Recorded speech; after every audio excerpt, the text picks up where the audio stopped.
Nós somos o APGB e vamos fazer uma tentativa da dialética platônica. Nós temos como tema o aborto e escolhemos como subtemas a política e a religião. Nessa dialética, nós iremos apresentar teses, antíteses e uma síntese.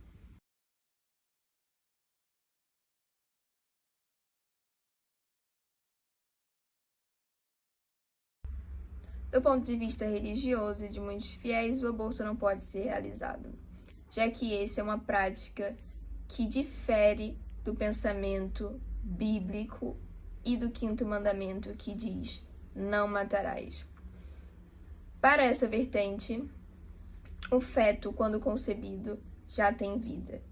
E, realizando tal prática, estaríamos cometendo um pecado.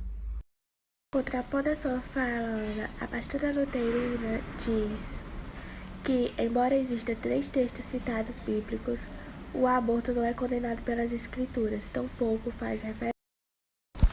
Como podemos perceber, o patriarcado eclesiástico quer tornar essas mulheres assassinas quando elas decidem descontinuar com essa gravidez.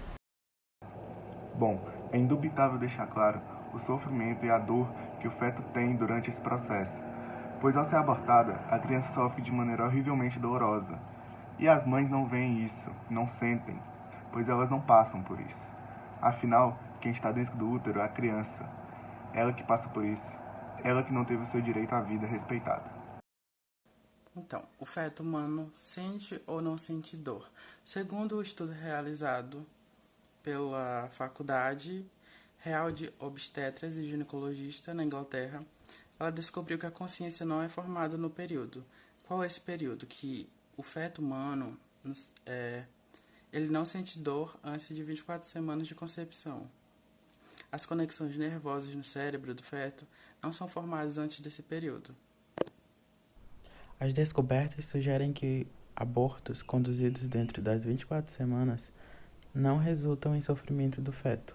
Isso seria porque há evidências que o ambiente químico no útero induz uma inconsciência permanente como sono ou sedação. O relatório sobre a percepção da dor diz que, como a maioria dos neurocientistas acredita que o córtex é necessário à percepção da dor, pode-se concluir que o feto não é capaz de sentir nenhum tipo de dor antes do prazo de 24 semanas. Mesmo depois desse período, é difícil dizer que o feto sente alguma dor, porque ela, como qualquer outra sensação, desenvolve-se no período pós-parto, junto com a memória e outros comportamentos aprendidos. Mulheres religiosas estão dentro do Congresso Nacional para evitar que barbaridades aceitas por lei, por exemplo, a liberação do crime de aborto. Como podemos perceber, o patriarcado eclesiástico quer tornar essas mulheres assassinas quando elas decidem descontinuar com essa gravidez. Enquanto na Argentina, a Câmara dos Deputados aprovou um projeto que legaliza o aborto feito até a 13ª semana, o texto ainda precisa ser votado pelo Senado para virar lei.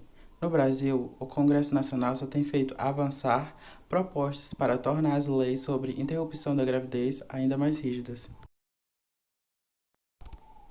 A quem cabe a decisão sobre aborto?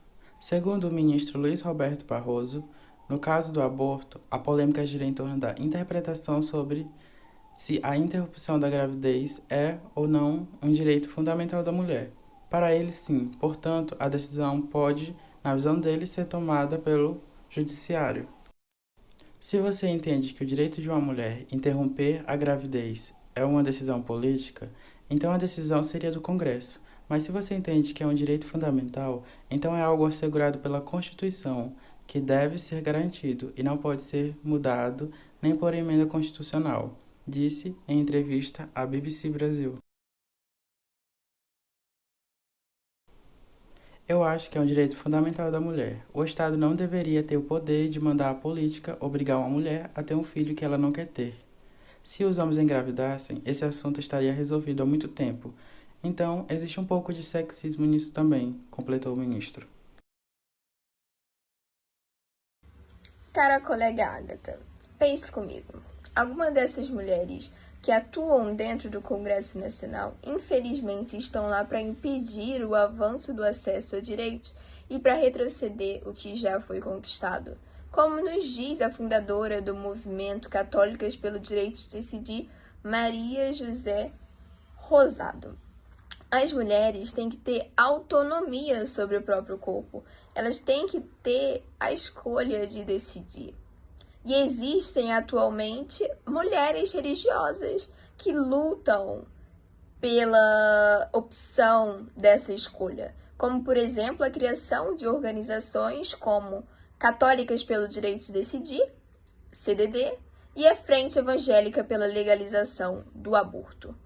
O objetivo dessas corporações é apresentar a pessoas que partilham sua religião a defesa da autonomia das mulheres com base em uma interpretação do cristianismo que contrapõe aquela que reverbera no discurso da maioria das lideranças cristãs e políticas no país, acreditando que as mulheres que interrompem uma gravidez não deveriam ser processadas e nem ir para a cadeia. Então, prosseguindo, vou falar sobre que a igreja condena essa prática do aborto. É considerado um crime nela, porque todas as pessoas têm direito à vida e esse é um direito importante na igreja, visto que, na visão da igreja, ela considera quem deu a vida à pessoa foi Deus e é como se Deus fosse a única pessoa que pudesse tirar a vida, entre aspas, né? Então, essa prática ela foi condenada pela igreja, o aborto, um pouco recente, já no século XIX. Porque essa questão de certo ou errada na interrupção voluntária, né, de gravidez aparece em documentos da igreja desde o início do cristianismo. A incisiva postural atual em que aquele que a pratica o aborto está automaticamente condenado à excomunhão é bem mais recente. Em 1869, a Igreja Católica posicionou-se contra todos os abortos a pedido de Napoleão III, da França, onde a população estava em declínio. Papa Pio IX declarou que a vida começa na concepção e deve ser protegida depois disso. Em um documento publicado pela Igreja em outubro de 1869, 2 meses antes do início do Concílio Vaticano I, a definição é clara e concisa. Procurantes abortum effectu secuto, ou, em tradução livre, obter um aborto, seguindo-se o efeito. É um dos itens sob a pena de excomunhão, latae sententiae, ou seja, automaticamente por força da própria lei.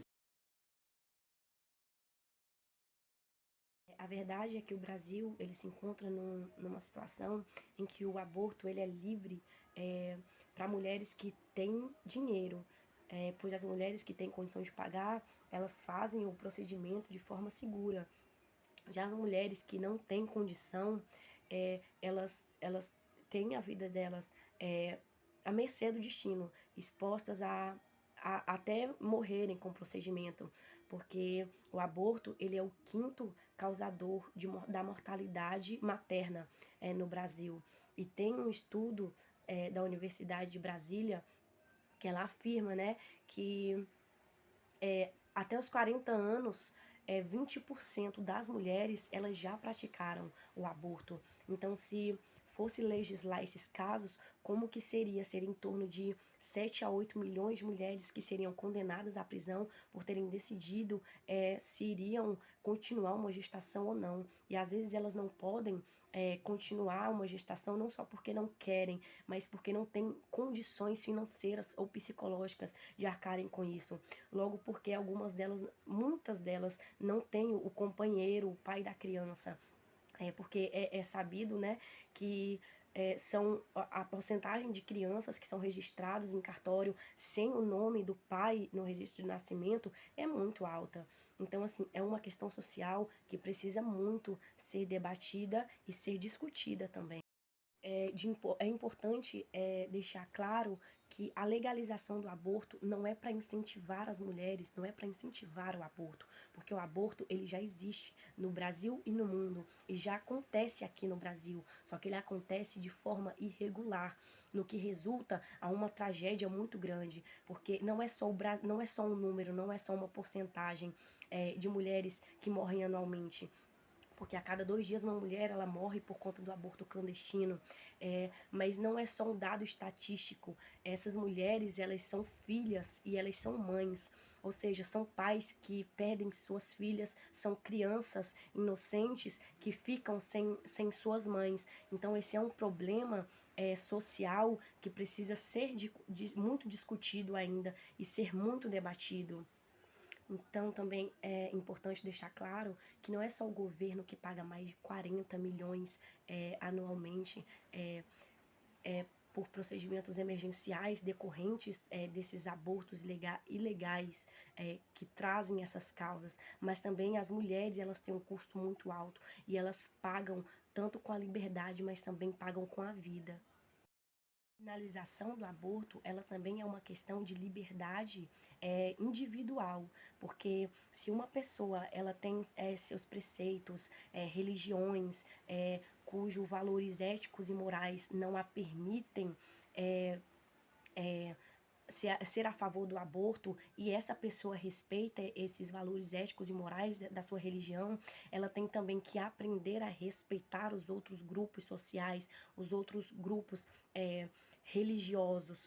Então é uma questão também de liberdade individual.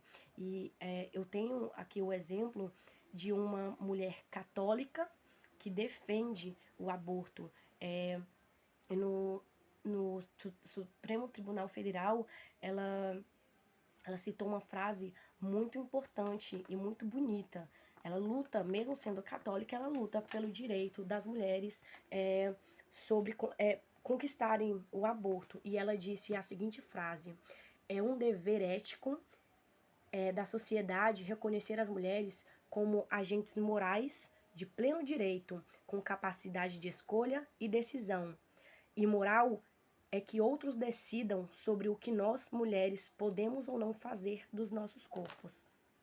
Então, eu finalizo aqui, tá? E muito obrigada.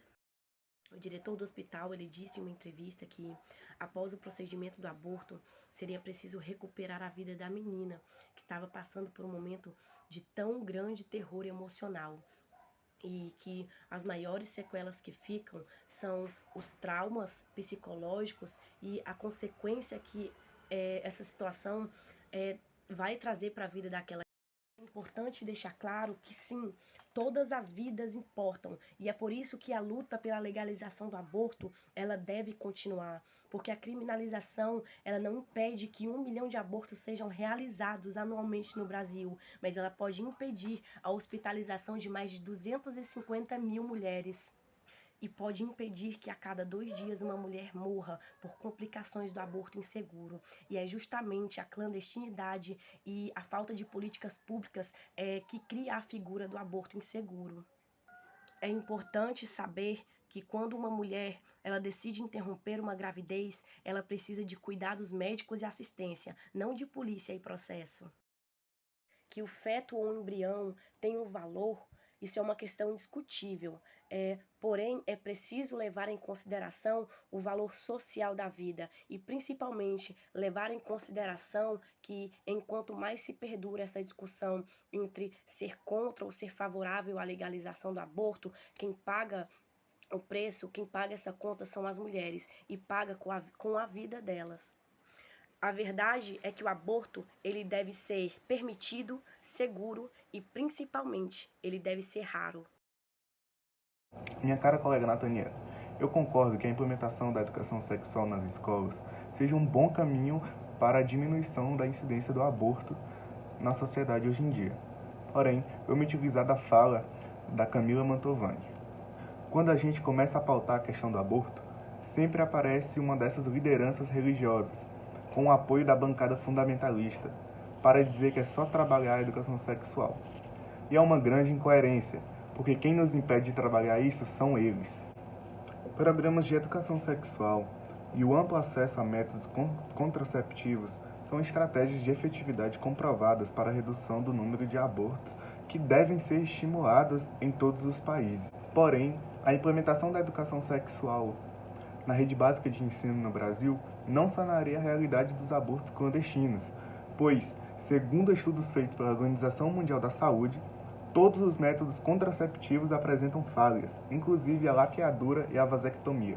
Além disso, o índice de estupros é altíssimo e há fatores de ordem inconsciente que levam uma mulher a engravidar sem planejar, ou seja, a educação sexual está longe de resolver todos os problemas que envolvem o aborto clandestino.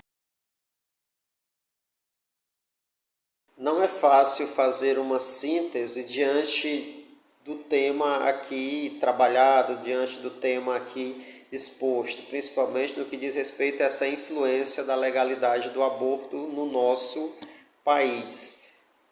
Tanto no catolicismo como na religião evangélica, nós podemos perceber de que há aqueles que são mais defensores do direito à vida, e aí estão inseridos na ortodoxia, que tomam como referência a Bíblia Sagrada, no 5º mandamento, onde é exposto a questão de que não matarás, e aí defendem o direito à vida desde a concepção. E aqueles que se permitem, avançar um pouco mais do ponto de vista da ciência, do ponto de vista dos aspectos que possam gerar desgastes e consequências à vida da pessoa humana, aqui no caso da vida feminina, o caso da mulher. Então, esses que se permitem o avanço mais acadêmico, científico, acabam entrando em discussão, contraposição aos mais ortodoxos. A nossa sugestão para uma compreensão de síntese do que até agora nós tratamos: é dever do Estado assistir todos os seus cidadãos e oferecer também a eles condições necessárias de bem-estar, assegurando a vida em qualquer que seja a circunstância em que ela esteja inserida, seja de risco ou não. E no caso aqui do aborto, que é uma política que diz respeito a assistir as mulheres de um modo geral, o grupo defende de que é possível e sugere de que haja uma política voltada para a educação, para a orientação devida de assistência a essas pessoas vítimas de qualquer que seja as circunstâncias que, em desejáveis momentos, chegaram aí a uma gravidez, qualquer que seja as mazelas, as fatalidades em que elas possam ter passado no período, e que consequências possam vir para a sua vida. Então é necessário de que haja uma política voltada para assistir as mulheres, nesse ponto de vista dos cuidados com a sua saúde e também ter boas consequências para a vida que segue. No entanto, essa política deve contemplar uma educação,